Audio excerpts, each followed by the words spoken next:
Good morning. My name is Steph Tacy, and I am so happy to be the one who gets to welcome all of you to Heritage Universalist Unitarian Church and to this morning's service.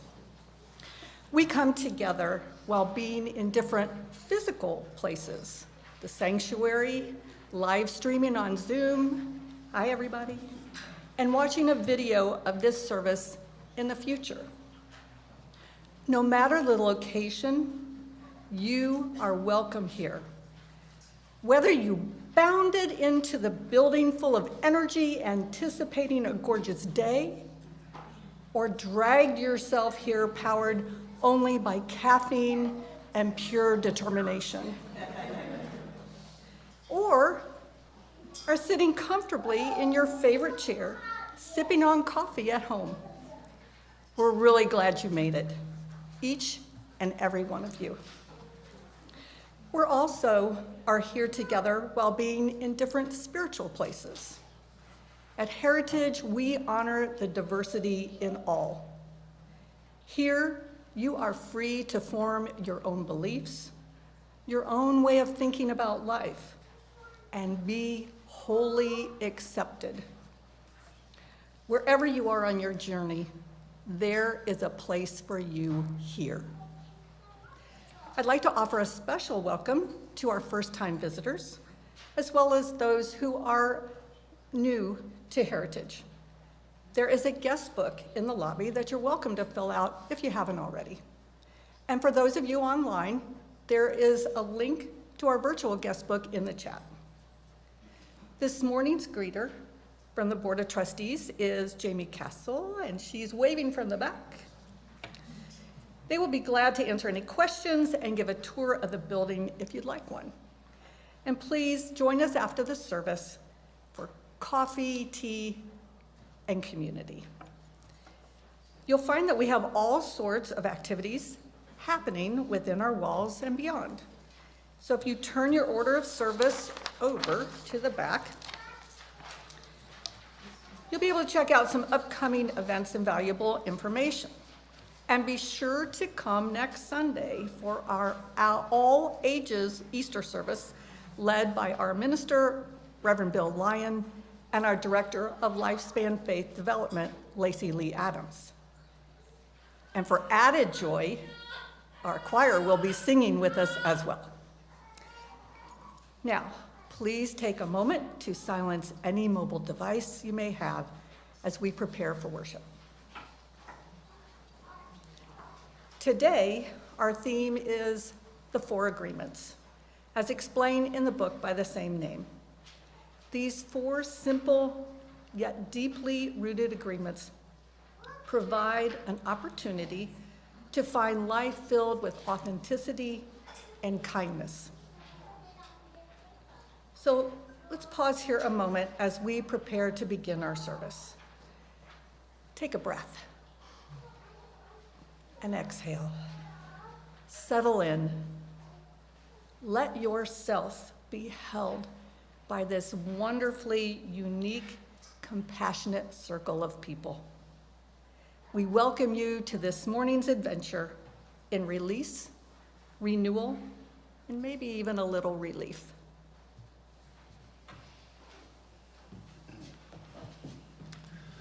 Awareness is always the first step, because if you are not aware, there is nothing you can change.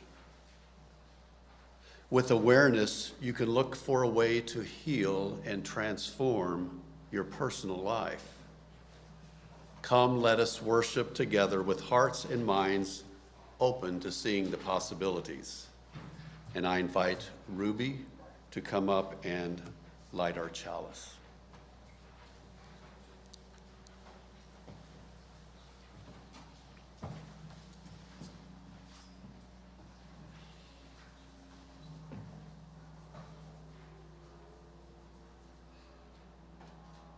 Thank you. I invite you to stand as you're willing and able as we sing our opening hymn, Filled with Loving Kindness.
our covenant. By this covenant, we affirm that love is the spirit of this church, the quest for truth is its sacrament, and service is its prayer. To dwell together in peace, to seek knowledge in freedom, to serve humankind in fellowship, to the end that all souls shall grow into harmony with the divine. Thus do we covenant with each other and with ours.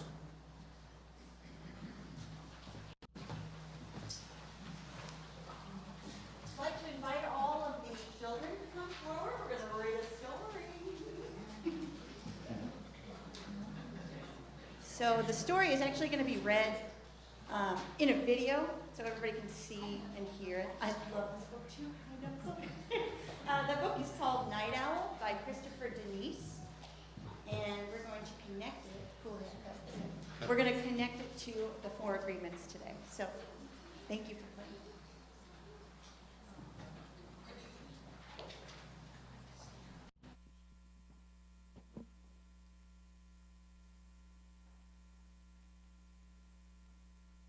Owl Night by Christopher Denise.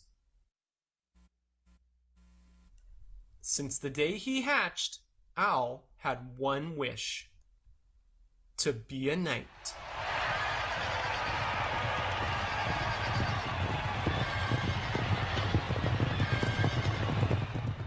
Every morning before he drifted off to sleep, he imagined himself as a real knight. He would be brave, he would be clever, and he would have many friends. It was just a dream, until one day, knights began disappearing from the castle. So Owl applied to night school, and to everyone's surprise, he was accepted. Owl was an excellent student, but he had a tough time with a sword. Even the smallest shield was a problem, and he had a habit of nodding off during the day. Night school was hard, but Owl worked and worked. He graduated with honor, as all knights do. Owl was assigned to the night watch. He was very good at his job. The other knights usually fell asleep during the long night watch, but Owl didn't mind. All alone on the castle wall, he finally felt like a real knight. Until late one evening, it was very dark and very, very quiet when Owl heard a strange sound. Whoosh! It sounded like a huge bird flapping its wings. Who? Owl called. He heard the sound again.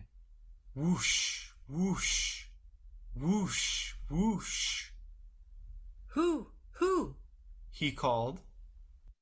Whoosh. Who? Owl called. Who, me? Said a deep voice. Who you? Asked Owl. I am a hungry dragon. Said the dragon.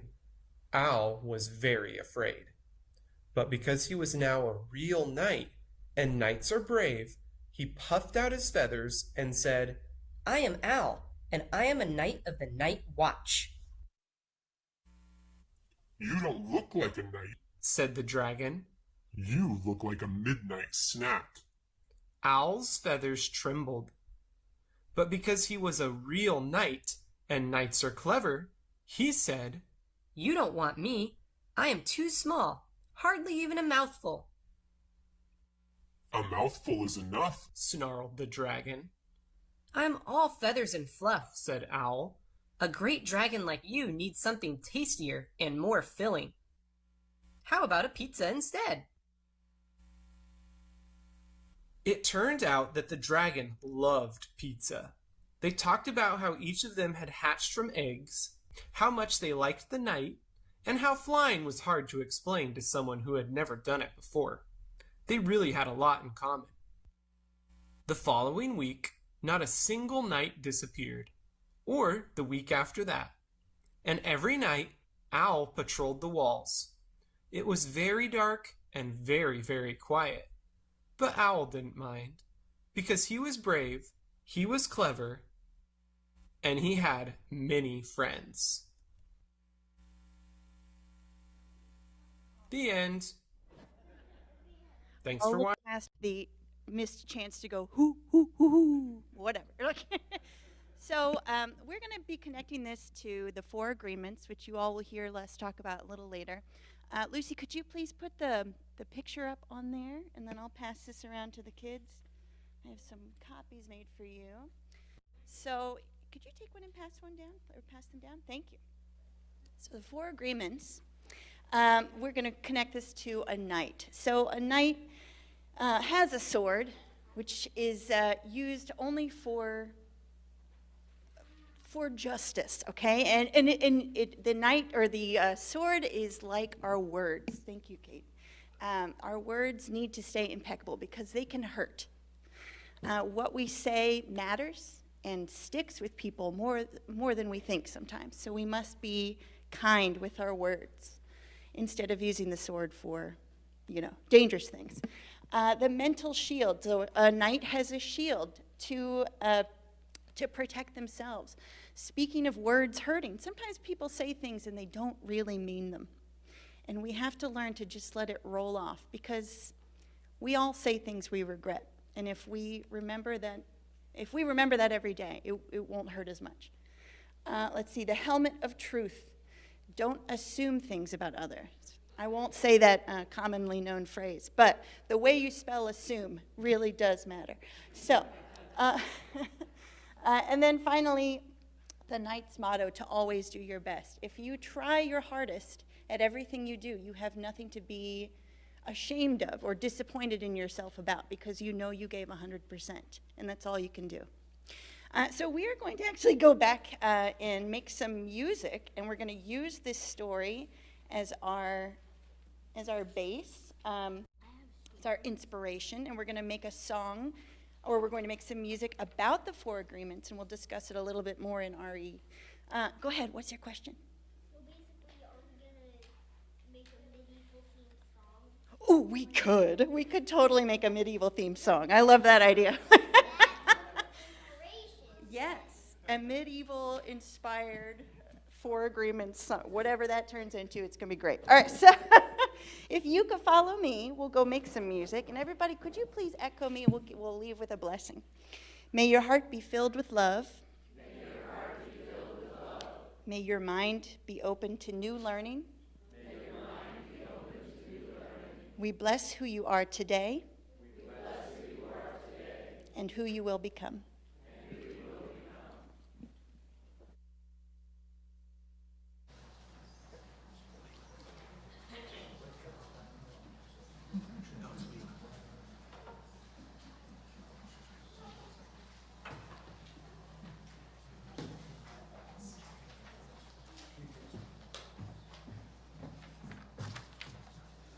Good morning. My name is Leela Saxena.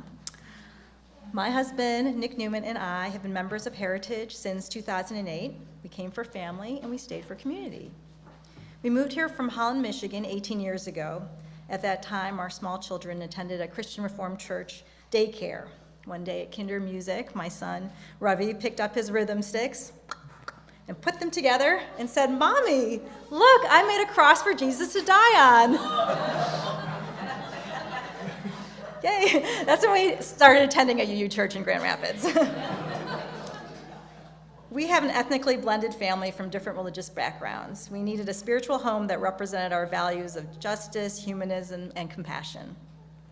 When we came to Cincinnati, there were 4 UU churches at the time. We literally chose Heritage because of the foosball table. Seriously. Our kids grew up in the church attending RE. Our daughter Maya played the oboe with Les multiple times, and she even won a music scholarship from the UU Association of Cincinnati. Our kids grew up in this, they both attended OWL. They are now young adults and are still advising their friends on the proper use of condoms. Recently, Ravi told his roommate, who was just diagnosed with the clap, "Dude, you gotta wear the jimmies." And I know our daughter has told her friends about the 11 important things you need to do to make sure your condom is on correctly.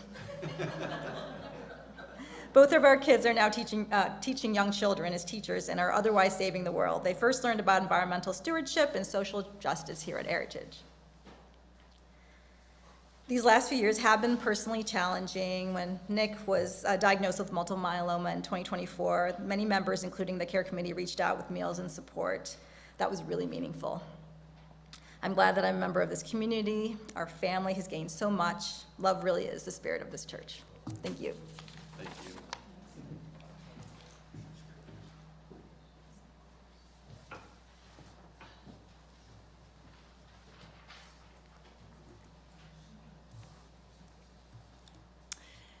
So Candles of Community is a very special tradition that we practice here every Sunday.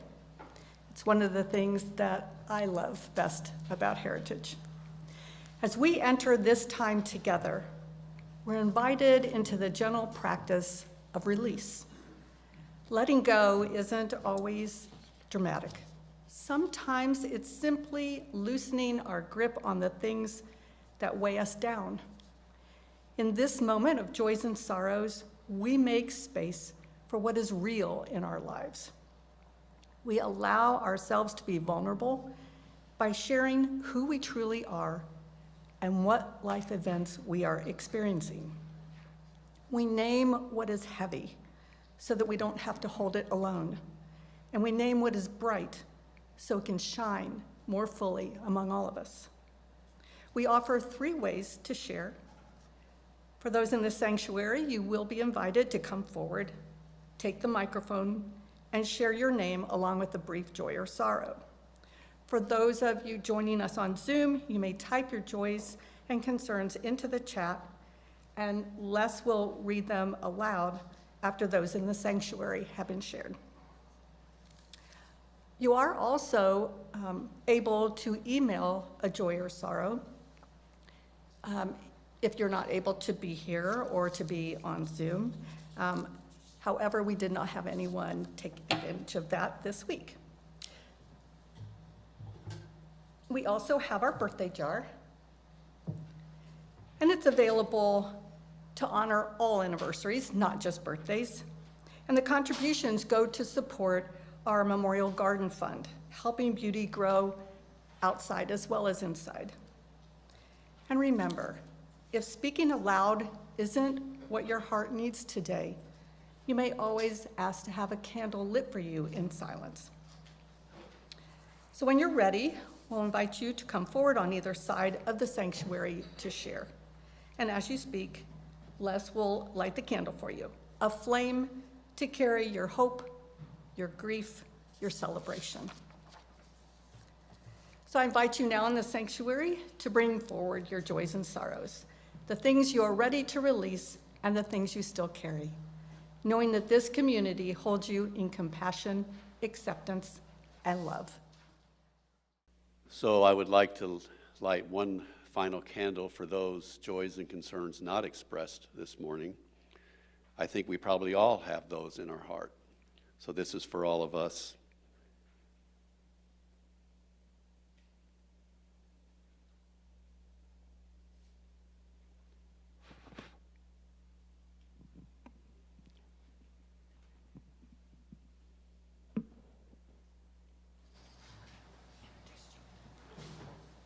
We're happy to have Joanne Meyer today to share with us about our offering.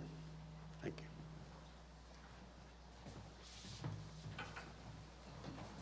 you. Good morning. For those of you that might not know, our offering every Sunday is taken up for an organization or an event or a society in which their beliefs and their goals kind of intersperse very well with ours. And if you've listened to Les this morning with his introduction about being aware, if you listen to Charlotte and the story that was told, those are the foundational building blocks of Braver Angels, who is going to receive our collection this morning. Steph asked me if I would just share a little bit about Braver Angels, since Heritage hosted 2 of their workshops this past year, and I did go to both of them.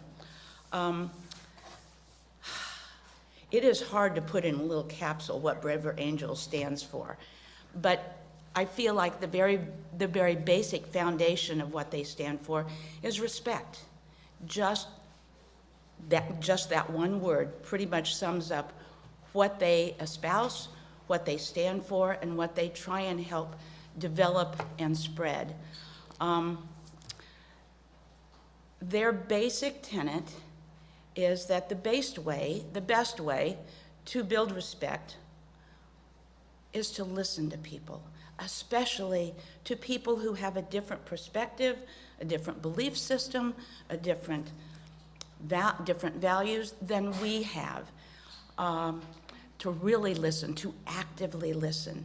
And ultimately, the goal of that is to hear what they're saying and be able to pick out some shared values, some common threads, some ideals that we all hold in common. This is not an easy thing to do always. They give lots of different techniques and strategies for doing this in many different ways. When they came here, one of the first lessons that they gave us was about depolarizing ourselves. And it was a unique opportunity to think about how we word things, what we say, how we say them, and realize that sometimes what we do is adding to the divisiveness.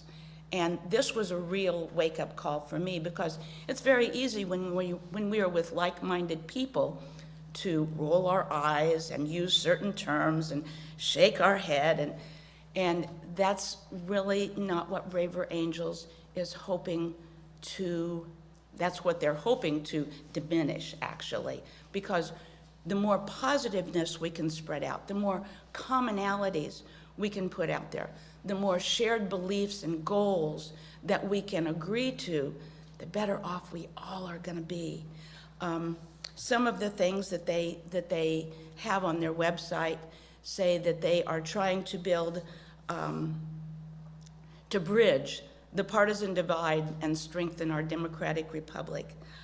They say that Braver Angels is not trying to teach or convince the other side of anything.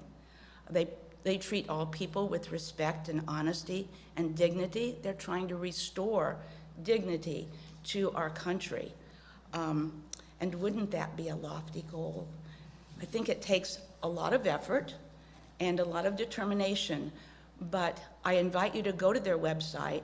They have some very good videos that some of them demonstrate some of their strategies on talking with people and listening to them, things you can say, things you can ask, that are really, it's just very heartening, very heartening.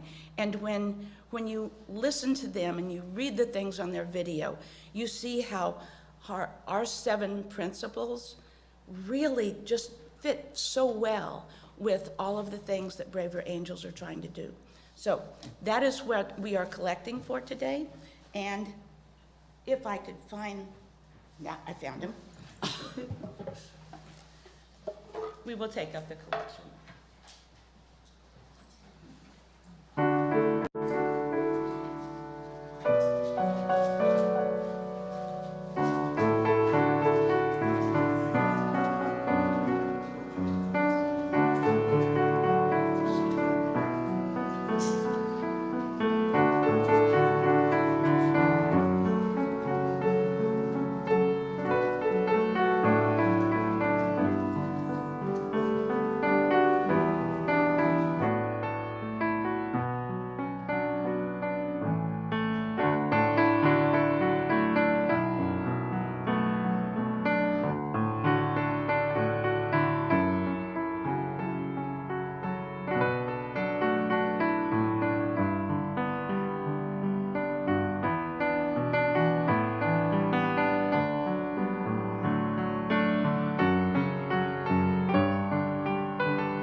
Thank you all so very much. May this go to building peace and understanding in our communities, in our society, and in our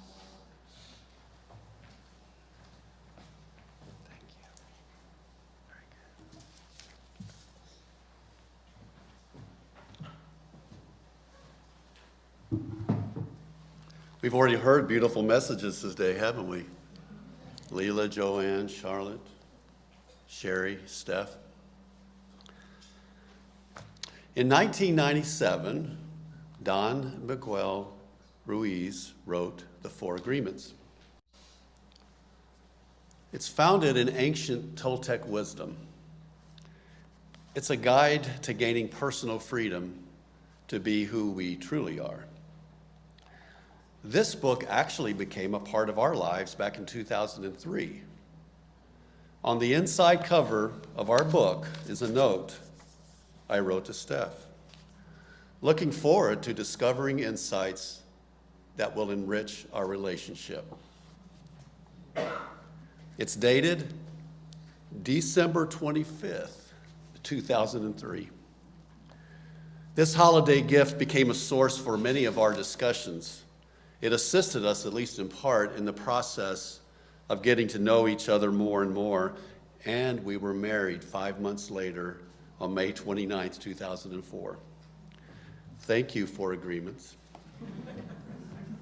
If you have read the book as well, perhaps you have a story behind it, how you chose it, how it affected you, how it changed your life.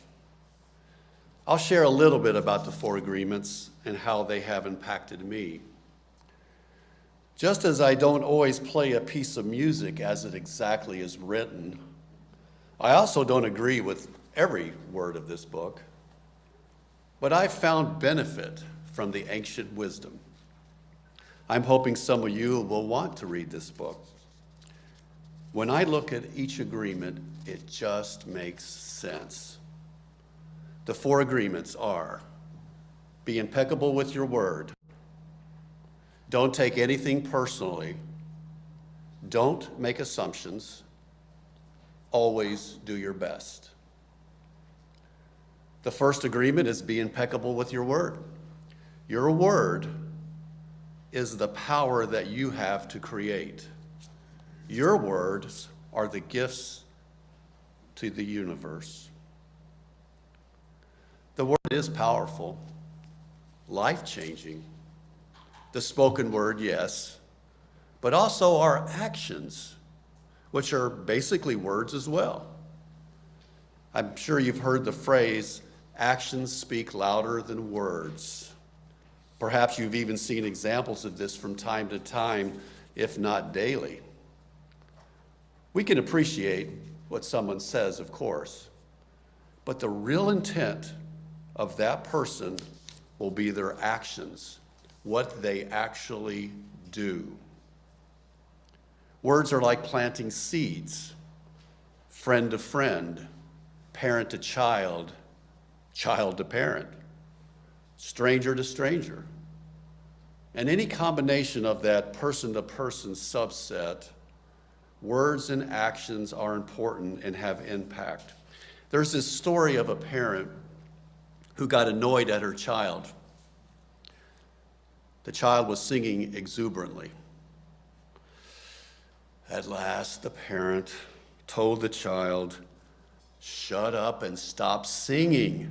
You have a terrible voice." Those words impacted this child for many years. It became one of her agreements that she shouldn't sing because she had an awful voice. It took years for her, then an adult, to overcome this negative agreement and realize she could sing after all. Impeccability is Latin for without sin, which in this context means not using your word and subsequently your actions against yourself. And that is exactly what you do when you use your words to hurt others, either in direct comment or in action. And I have a personal story about this. As an undergraduate majoring in music, I can remember hearing negative comments about a professor that I was destined to take, Advanced Music Theory and Composition, a required course, was taught by Dr. Hensler. It was considered one of the toughest courses, and I heard other students say that he was unreasonable, difficult, and unfair. Before I even started the class, these comments were imprinted on me. But he was interesting, and he helped me make sense of how music is organized and structured. His assignments were often hard, but the process of doing them produced much growth. I ended up loving music theory and composition. Music theory opened up music to me in a magical way, and he was a catalyst for that. Perhaps you have a similar experience, one where you found that a person isn't what they were portrayed to be. If so, then you can see how this agreement, being impeccable with your word, can help when communicating and interacting with others. We need to also be impeccable with our word about ourselves. Negative self-talk can be damaging. I am too heavy. I'm ugly. I wish I had acted differently. Instead, we can say things like, I accept who I was, who I am, and who I will be. I've made mistakes, but I forgive myself and accept myself just the way I am. I am enough. One of the people I most admire is Fred Rogers. One of his famous statements was, and you could probably repeat this with me, "You've made this day a special day just by being you. There is no person in the whole world like you. And I like you just the way you are." This phrase is a core message of acceptance and individuality. It's an example of being impeccable with your word. The second agreement is don't take anything personally. Nothing others do is because of you. What others say and do is a projection of their own reality. When I was a young child, I can actually remember being unaffected by what others thought of me. Observe a young child. They simply enjoy doing whatever they want, whenever they want. As we grow up, however, we may become attached to what others think or expect from us. Since reading this book the first time over 20 years ago, this agreement has often entered my mind, and I've often applied it as best I can. But this agreement's a hard one, right? Don't take anything personally. Easy to say, hard to do. What I find myself saying is that was definitely meant personally. That comment or that action was not just about them, that was about me. It feels at those moments that there's no avoiding personal attacks or negative comments about me or towards me. So how do I say it isn't personal? That's a tough one.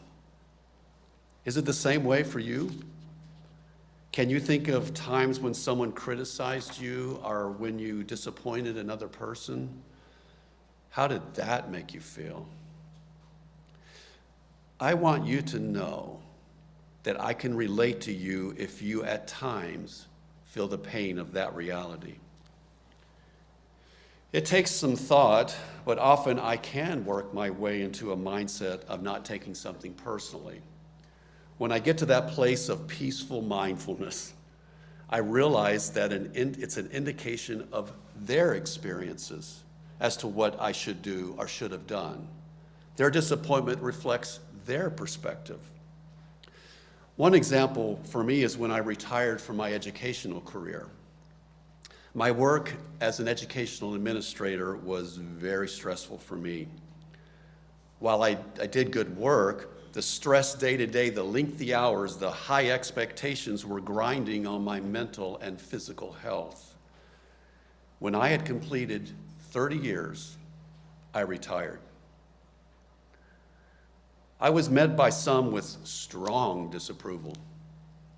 Why would I give up that status? They didn't understand. But this reflected their values, their perspectives, their expectations. When they expressed their disappointment or disapproval, the comments were about them. Maybe they had agreements such as, you should earn as much money as you can and get to the highest level possible. Okay. Well, that didn't mesh with my agreement about that. Their comments were simply opinions based on agreements they had in their own mind. There's a friend of ours who has articulated a concept that has really stuck with me, and it relates to this. He said that we can choose to move horizontally or vertically through life. Horizontally, it means not trying to move beyond anyone else, but working with those around us throughout our lives. Vertically, meaning you will do whatever it takes to keep moving up, maybe leaving some behind, a more competitive mindset. I really loved that analogy. It helped me to make sense of my move to withdraw from the paradigm of having more status, more money, being more notable. At that moment, I was moving horizontally. Work I've had since early retirement has never been close to the status I had before, but it has been more meaningful. I wonder if this resonates with any of you. If it does, then I invite you to think on it and see if this applies in some way to your life as well. Now, I would like to be transparent about this. Decisions and actions of my life aren't resolved. Full disclosure, I am the type that questions my decisions and thoughts about disappointing others. So, this principle of taking nothing personally gives me something to hold on to and apply. It helps me come down from the ledge, so to speak. But where can we get trapped when we say, hey, they did mean that personally? It was about me.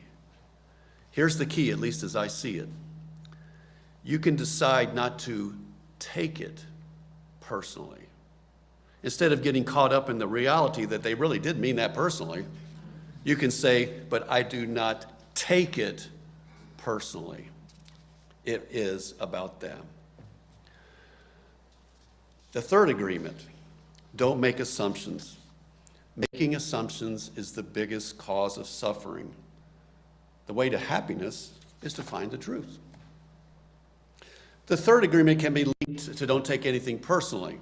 For example, we make assumptions about another's intentions, what they are thinking, and then we take that personally. We may blame them and react negatively. We assume and we misunderstand. Instead of making assumptions, we can ask for clarification.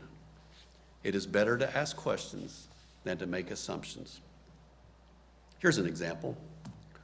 Getting an email and making assumptions based on the tone of that email. I'm sure we've all had that experience. If you aren't sure what they meant, you could ask for clarification, focusing on finding the truth, not wondering what was meant. Another similar example, sending a text message and not receiving a reply. If you're a parent, a grandparent, a sibling, or a friend, you've had to have had that happen. This is an excellent chance to apply this agreement. Are they angry? You don't have to assume that. Are they ghosting me? You don't have to assume that. Instead, you can just say to yourself, I was communicating with the best possible intention. Maybe they'll eventually respond, or maybe they won't. Maybe I'll follow up later, or maybe not. We can see that these agreements weave together. My example of the music theory and composition professor also fits with this agreement. I was, before taking the class, making assumptions about what he was like. I assumed he was unreasonable and difficult. The fourth agreement, Always do your best. Your best is going to change from moment to moment. It will be different when you are healthy as opposed to sick. I see the first three agreements as being linked to doing your best. You won't always be impeccable with your word. You'll still take things personally. You'll still make assumptions. Do your best anyway. And doing your best isn't always about hyperachievement. It's simply doing what you can in the moment. Tired? Do what you can. Lively and upbeat? Do what you can. Don't look back. Just press forward, realizing you are doing your best in that moment. For me, there are times when the introvert side of me takes hold. I'm inclined to withdraw in those moments. My best is to be pleasant and kind when approached, but I may not reach out as much. At other times, I feel energized and confident. My best in those moments is to listen intently and have interesting conversations with others. When looking back over my life, I may say, I wish I had handled that differently. Applying this agreement can help me realize I just did my best at those times. We can all think of agreements that we have made throughout our lives that are destructive and false. These are agreements we've inherited from our family, our culture, and their upbringing that often cause suffering. The key is becoming aware of these old agreements and finding the courage to change them. Old agreement, I'm not good enough. New agreement, I am worthy just as I am. Old agreement, I must please others to be loved. New agreement, I honor myself and speak my truth with love.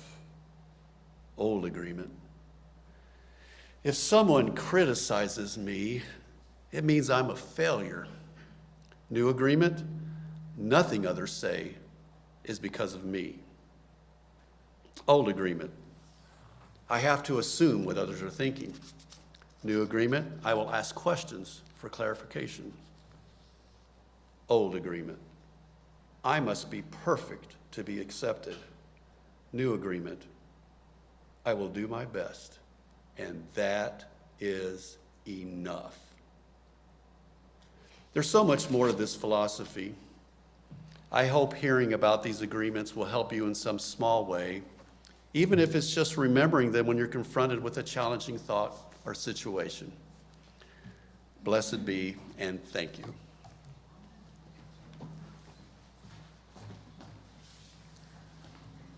Thank you, Les.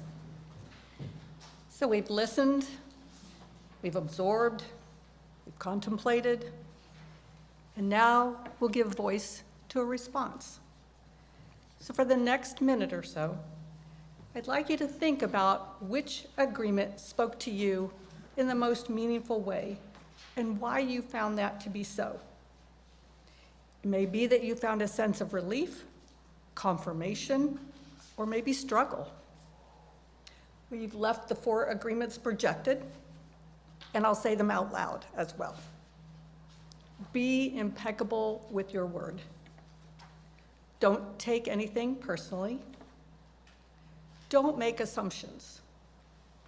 Always do your best. So now, take this moment to tap into your inner voice.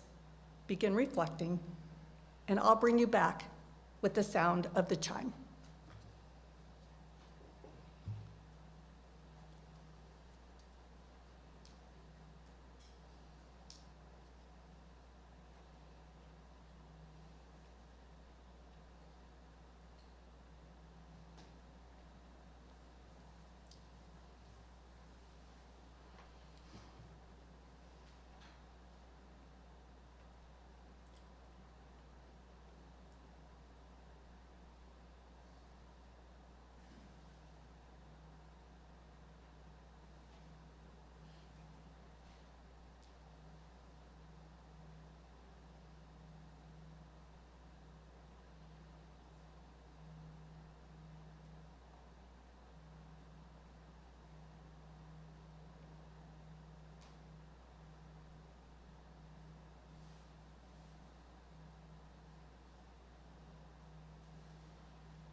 Now, as you are comfortable, I'd like to ask you to turn to a neighbor and share your thoughts with each other.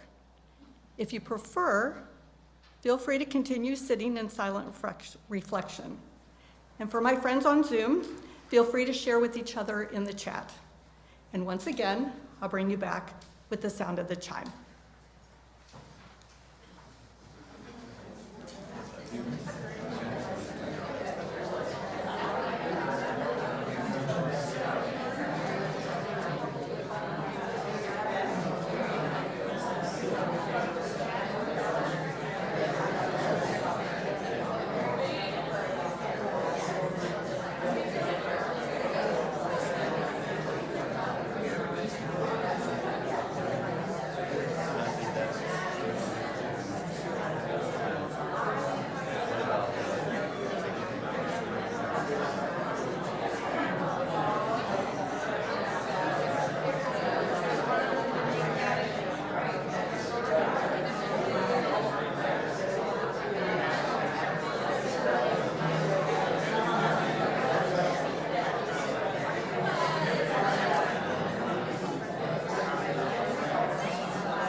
Well, I have to say, I really hated to cut that off. That sounded like a really rousing conversation that was being had, so I'm glad to see that. So now, we're going to move into our closing hymn. And we're going to sing 3 verses of Wake Now My Senses. I'd like to ask you to stand as you're willing and able. And as we sing the 3rd verse, I'm going to ask you to start moving into our circle for our benediction.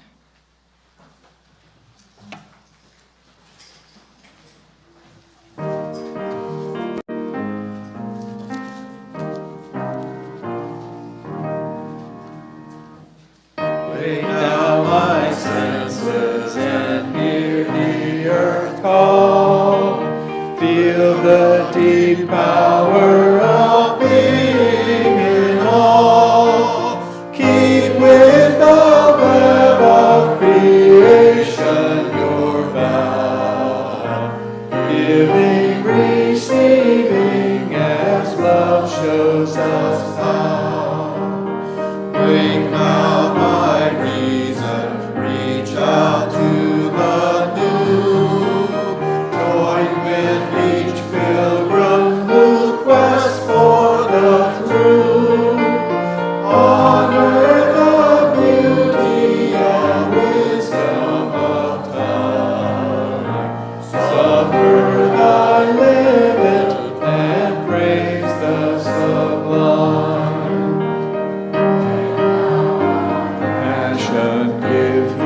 cry. Voices of suffering fill the wide sky. Take as your neighbor, both stranger and friend, praying and striving their hardship to end. So I offer an excerpt from the poem Sharing the Light One Candle at a Time for our closing words. This light of peace I pass to you.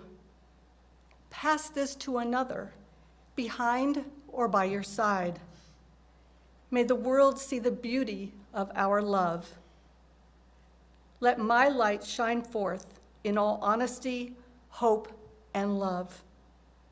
May your light shine forth in all honesty, hope, and love.